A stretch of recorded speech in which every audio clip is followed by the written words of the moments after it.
Thank you very much, Madam Speaker. Thank you all for joining us here today. Madam Speaker, I'm so glad that you framed this through the prism of children, because we obviously think about the lives that have been lost in school shooting after school shooting.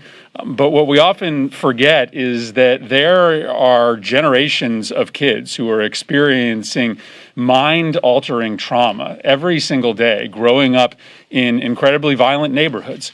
It's not a coincidence that the underperforming schools tend to be in the neighborhoods with high levels of gun violence, because even if you or your family member are not the immediate victim, fearing for your life every day of gun violence, it literally forces your brain to go through traumas that affect your ability to learn, to cope, to build relationships. That's why this issue is so vitally important. And what we know is that we need a federal solution.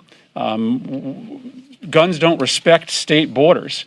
In New York State, 75% of the guns that are used in crimes in that state are bought outside of New York, in states with less strict gun laws, where criminals can buy a weapon without having to go through a background check.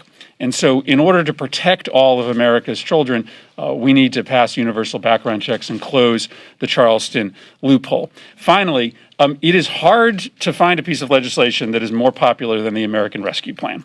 But background checks is supported by 90% of Americans. This issue has a reputation of being controversial, but it is only controversial inside the Beltway.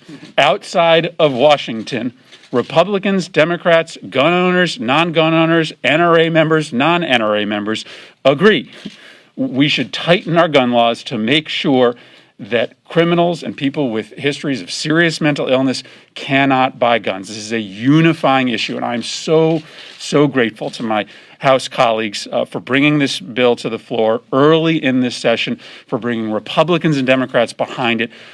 We will work hard to achieve that same unity in the United States Senate as soon as this bill clears the House and comes over to our side.